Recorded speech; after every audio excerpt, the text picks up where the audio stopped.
di ngaji filsafat di YouTube itu pas saya menjelaskan seorang filosof dari Yunani namanya Heraklitos. Heraklitos ini filosof Yunani yang dari abad ke-6 sebelum Masehi, 540 tahun. 540 sebelum Masehi usianya ini. 6 abad sebelum Masehi itu kalau versi kita zaman nabi-nabi ini antara Nabi Yunus dan Nabi Zakaria hidupnya. Nabi Yunus itu 820 sebelum Masehi, kalau Nabi Zakaria 91 sebelum Masehi. Jadi ada tokoh namanya Heraklitos. Kalau Bapak Ibu dengar istilah tidak segalanya berubah kecuali perubahan itu sendiri, itu Heraklitos. Semuanya berubah kecuali yang tidak berubah perubahan itu sendiri. Itu Heraklitos. Nah, ini kalimat ini pernah saya jelaskan di YouTube tentang bahwa karakter kita menentukan takdir, menentukan nasib kita di dunia. Maksudnya apa? Nah, ini kalimatnya kalau dalam bahasa Yunani ethos anthropoidaimon. Ethos anthropoidaimon itu karakter seseorang adalah takdirnya. Bapak Ibu akan mengalami apa? Tergantung bagaimana Bapak Ibu membangun diri Bapak Ibu sendiri. Di situ oleh Heraklitos diilustrasikan donkeys would prefer straw to gold. Kalau kita membangun diri kita seperti seekor keledai, kita hidup dengan gaya keledai, keledai itu kan ya nyari makan saja, tidak mau susah dan seterusnya. Kalau kita itu versi keledai, ya tetap kita akan lebih milih straw to gold. Kita lebih milih jerami daripada emas. Keledai itu ditawari uang 100.000 sama jerami, ya tetap milih jerami. Kenapa? Tipenya tipe keledai. Swine prefer mud to clean water. Kalau kita swine itu babi. Kalau kita modelnya kayak babi, ya kita lebih milih lumpur daripada air bersih. Pig wash themselves in mud, bird in dust. Kalau pig itu sama kayak swine, babi. Cuma akar katanya beda. Kalau dalam bahasa Inggris, pig itu akar katanya dalam bahasa Jerman. Kalau swine itu akar katanya dalam bahasa Perancis. Pig wash themselves in mud. Kalau kita babi, ya mandinya di lumpur. Kalau kita burung, mandinya di udara, di debu. Corpses are more worthy to be thrown out. Kalau kita kayak mayat, ya kita lebih layak untuk dibuang, dikubur saja. Nah, ini sebenarnya maksudnya Heraklitos apa? Bapak Ibu, hidup kita itu tergantung seperti apa kita membentuk diri dan segala konsekuensinya. Mungkin Bapak Ibu pernah lihat ada orang misalnya bikin hoax, bikin berita bohong. Kita kan heran, kok ada ya orang secara sengaja menyebar berita bohong? Apa dia tidak tahu kalau bohong itu dosa, bohong itu jelek? Dia tahu, pasti dia ngerti. Tapi apa? Memang tipenya dia begitu. Karakternya dia memang begitu. Jadi, maka tetaplah dia bikin hoax dan terpaksa dia harus menanggung hidup sebagai seorang pembohong dengan segala akibat, tanggung jawab, dan resikonya. Itu yang disebut karakter adalah akan jadi takdir kita. Kita semua ngerti kalau marah itu merusak. Tapi bagi orang yang terlanjur membangun karakternya sebagai seorang pemarah, ya nanti secara tidak sadar dia akan terus jatuh ke arah balak-balik marah, sehingga resiko hidupnya dipenuhi oleh tanggung jawab mengatasi kemarahan yang tidak bisa dia kontrol. Sudah terlanjur jadi karakter. Begitu jadi karakter, ya sudah, kita disetir oleh itu. Maka ethos anthropoidaimon, karakter kita akan menjadi nasib kita, menjadi takdir kita, itu katanya Heraklitos begitu. Sehingga kalau ini saya tarik dalam kajian Islam, ini mirip dengan Az-Zalzalah ayat 78. Ini mirip dengan apapun yang engkau lakukan akan engkau rasakan akibatnya. May ya'mal misqala dzarratin khairan yarah wa may ya'mal misqala dzarratin syarran yarah. Kebaikan sekecil apapun, sedikit apapun, akan Bapak Ibu temui akibatnya yang baik. Sebaliknya, kejelekan sekecil apapun akan Bapak Ibu rasakan akibatnya yang jelek. Jadi kalau ditarik-tarik tadi, patah dari Heraklitos tadi sejalan dengan surat Az-Zalzalah, yang dosa-dosa yang mungkin tidak besar, kecil-kecil terus kita anggap alah kecil saja tidak apa-apa. Kita tidak sadar, fama ya'mal misqala dzarratin khairan yarah. Sekecil apapun pasti ada akibatnya yang kita tanggung. Silahkan Bapak Ibu muhasabah masing-masing, hari ini ada kesulitan apa? Coba dicermati. Semua kesulitan itu biasanya karena amal kita sendiri, yang baik ataukah yang buruk. Fama ya'mal misqala dzarratin khairan yarah, fama ya'mal wa may ya'mal misqala dzarratin syarran yarah. Jadi apakah sekarang Bapak Ibu bahagia atau susah? Itu insya Allah buahnya amal Bapak Ibu semua. Melihat hasil dari yang dilakukan. Oke. Nah, saya lanjutkan. Tadi ya, bagaimana karakter itu mempengaruhi nasib. Setiap orang biasanya dia hidup dan bertindak sesuai makomnya. Saya ingat ada cerita Sufi yang terkenal sekali berhubungan dengan Khalifah Harun al-Rasyid zaman dulu. Jadi Khalifah Harun al-Rasyid ini suatu ketika dinasehati oleh seorang Sufi bahwa, wahai Khalifah, manusia itu punya makomnya sendiri-sendiri. Kita susah mengubah kalau makom ini sudah ditetapkan oleh Allah. Ini ceritanya Harun al-Rasyid nggak terlalu masa sih? Coba ya, saya ingin mengubah makomnya ada orang miskin, saya ingin mengubah orang ini jadi kaya mendadak. Akhirnya kalau dalam cerita itu dipanggillah orang miskin itu ke istana, kemudian oleh Harun al-Rasyid, waktu orang ini pulang diberi sangu buah semangka. Yang buah semangka ini di dalamnya ada emasnya. Dibawalah pulang oleh orang miskin. Tapi orang ini waktu pulang bawa semangka lewat pasar, terus dia merasa jauh-jauh ketemu khalifah, ketemu presiden, cuma dikasih semangka. Buat apa? Di desa banyak. Akhirnya, alah daripada berat-berat, aku butuhnya duit, tidak butuh semangka, tak jual sajalah. Dijualah semangka itu ke orang-orang yang di pasar.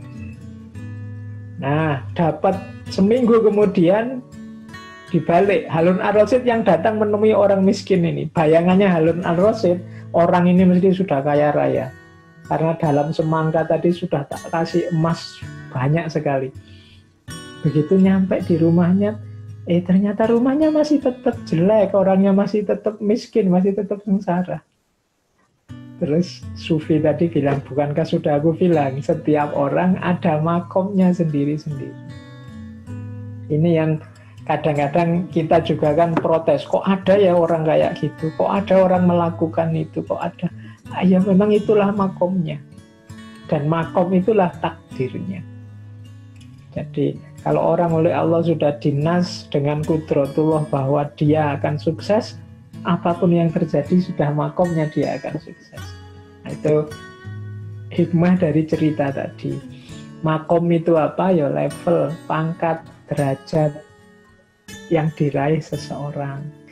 Makom itu kondisi jiwa, kapasitas intelektual, status sosial, dan macam-macam. Jadi ini makom. Setiap orang punya makom. Bapak Ibu hari ini seperti apa, itulah makomnya.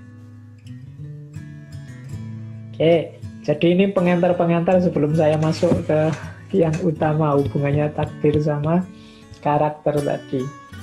Nah, sampai di titik ini paling tidak semoga Bapak Ibu bisa menangkap ternyata ada hubungan antara makom kita, karakter kita dengan nasib kita hari ini. Paling tidak di level tadi ya, di level sunnatullahnya. Kalau qudratullah kan sudah hak prerogatifnya Allah. Cuma Bapak Ibu, nah ini tambahannya. Makom itu yang kita sebut karakter ini bukan harga mati.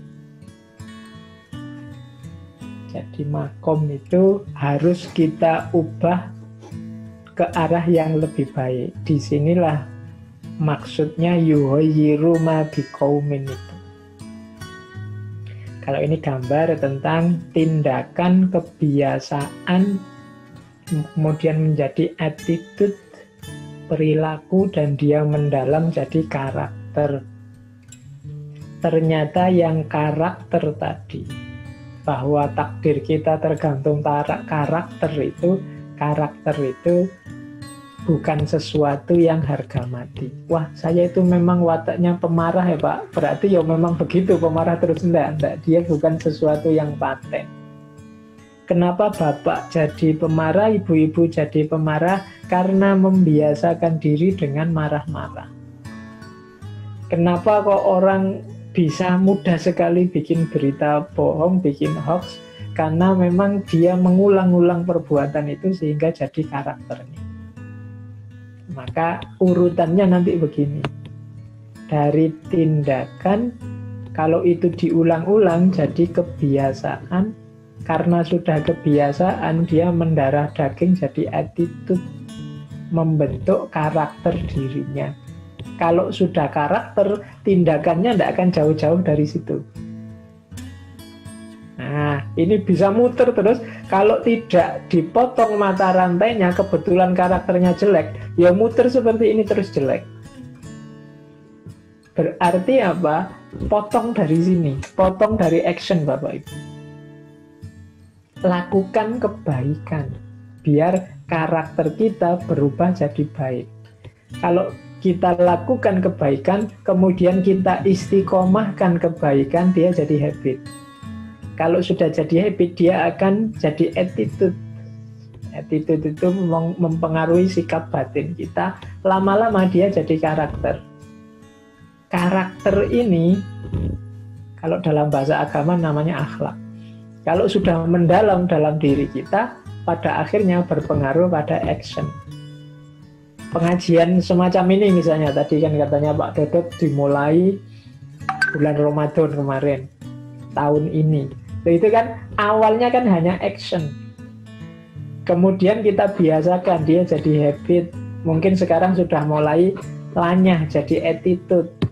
Insya Allah pada saatnya jadi karakter. Jadi karakter itu cirinya adalah biasanya otomatis sudah.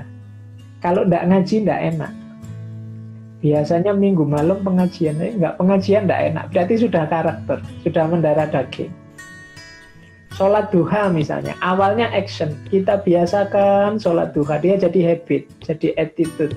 Kemudian karakter masuk ke dalam jadi karakter. Kalau tidak sholat duha tidak enak sudah. Karena sudah jadi karakter mendarah daging. Oh, ini bisa dikiaskan pada semua yang lain. Jujur. Orang yang membiasakan jujur, nanti kalau sudah jadi karakter, kalau dia bohong tidak enak. Nah, itu karakter. Kok ada orang mudah sekali bohong ya Pak? Itu karakter berarti, sudah mendarah daging. Kalau tidak bohong mungkin malah unik. Oh, biasanya ngapusi misalnya. Itu karakter.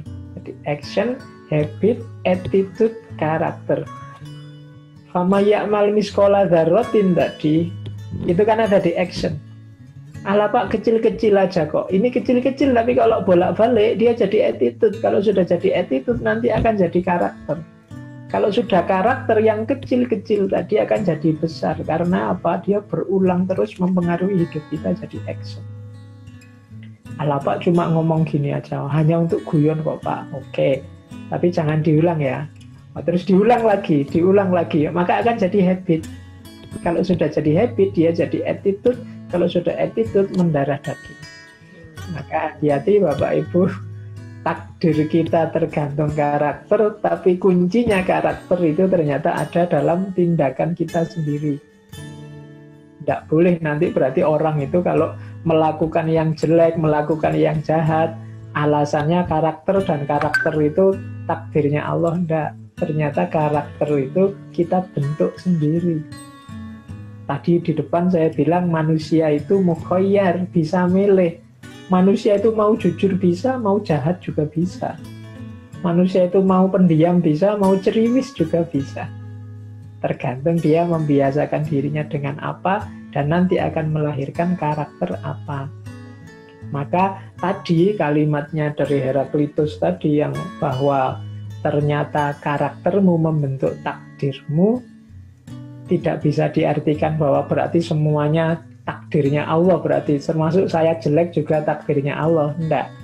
Tapi karakter itu sebenarnya kita sendiri yang bentuk, dan itulah nanti yang akan berpengaruh terhadap hidup kita, takdir hidup kita. Jadi dari action kemudian jadi habit, jadi attitude, jadi karakter.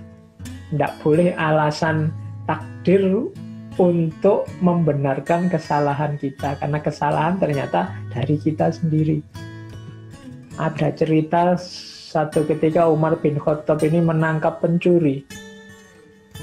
Oleh Umar bin Khattab, pencuri ini ditangkap, tapi malingnya ini kelihatannya pinter. Dia alasan takdir. Katanya malingnya, wahai Umar bin Khattab, kenapa saya ditangkap dan mau dihukum? Wong saya maling ini kan, saya sukses maling, itu berarti kan Allah meridhoi saya maling. Allah menakdirkan saya jadi maling. Berarti ini takdirnya Allah saya maling ini kan. Malingnya mungkin pernah belajar agama tentang takdir. Dia pakai alasan itu. Oh, sama Umar bin Khattab malah dikuampleng, dipukuli sampai bonyok. Dia tambah marah, loh kok saya malah dipukuli, sudah dibilang ini takdir dari Allah. Katanya Umar, loh kamu dipukuli sampai bonyok juga takdirnya Allah kok. Buktinya kamu bonyok sekarang. Takdirmu juga itu, berarti Allah mengizinkan kamu itu. Jadi maksudnya wis maling tidak ada alasan perbuatan buruknya takdirnya Allah. Tidak, perbuatan buruk itu dari kita. Perputarannya nanti seperti ini. Kita memang oleh Allah diberi kebebasan memilih, meskipun Allah punya hak veto, namanya tadi qudratullah.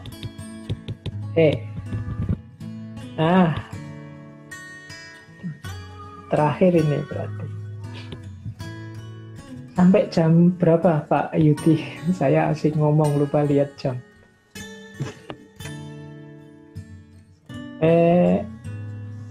Oke, saya lanjutkan. Berapa Pak Yudi? Jam 8.30 ya? Jadi ada tanya jawab mungkin, ya terserah Ustaz. Apakah 8.30 atau 8.25, monggo. Artinya kita memberi kesempatan untuk tanya jawab. Nanti ada tanya jawab. Saya lanjutkan ini saja dulu. Siap. Jadi satu slide lagi. Nah, berarti tadi Bapak Ibu sudah ada action, habit, attitude, karakter. Tindakan akan jadi kebiasaan, kebiasaan akan membentuk sikap, sikap akan jadi karakter. Karakter itu kalau dalam agama namanya akhlak. Jadi kalau akhlak itu berarti dia sudah sangat tertanam dalam diri kita. Dan akhlak menentukan nasib kita. Orang yang akhlaknya rusak, akhlaknya jahat, ya dia pasti akan mengalami takdir yang tidak enak. Sesuai dengan kerusakan, kejahatan yang jadi karakternya. Sesuai makomnya seperti saya jelaskan tadi.